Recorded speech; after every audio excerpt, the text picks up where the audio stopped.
Yes. So the quote I chose out of the three was, "Never apologize and never explain. It's a sign of weakness." John Wayne, "She wore a yellow ribbon." This was something that I chose because I can wholeheartedly agree with it.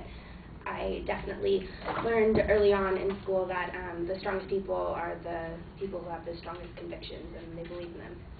And I think I learned this by an example in one of my classes. I was in an English class, and my teacher thought it was a good idea to do like group discussions, and we would have like a hot button issue each week. And I never got very involved in it each week, but then one week I particularly did.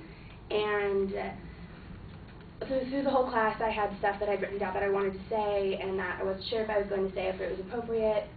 But by the end of the class, I think that even if some of the kids didn't agree with me in the class, they definitely respected me for my opinion, and it was something that I was proud of. So I was glad that I'd said my 2 cents by the end of the day. And this was something that I think I picked up from my grandmother. She's one of those people who you could just look at her, and she's definitely the strong and silent type.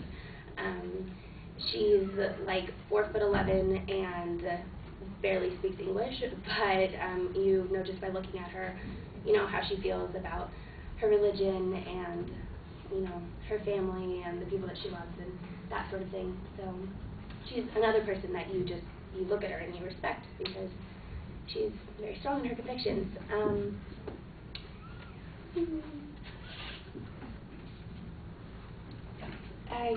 So basically that was kind of what I came up with, just that, if you really believe in what you're saying and the things that you have opinions on and your convictions, then you should never have to apologize for them or have to explain them to anyone.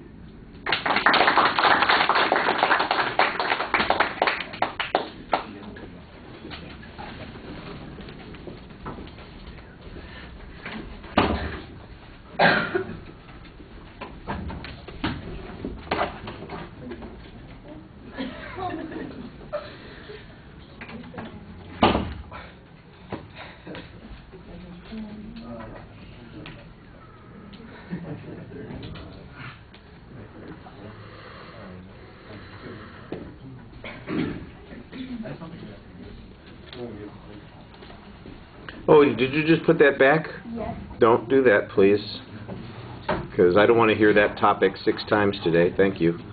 That's your souvenir for the day. Thank you. You get to keep it. Are there any more John Wayne? I don't know.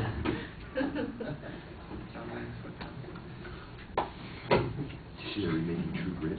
They are.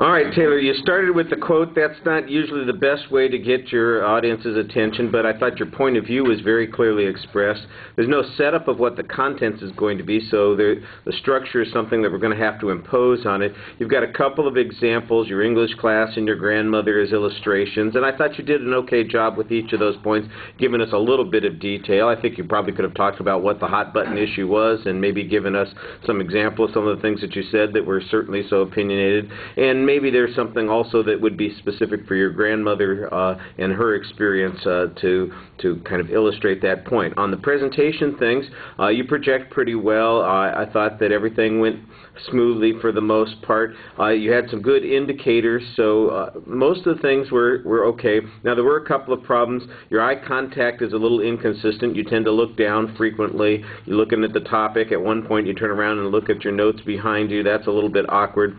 And all of your anxiety seems to be coming out in your feet. You keep crossing your feet quite nervously. You'll probably see it on the video, and now you'll notice it even more because I mentioned it.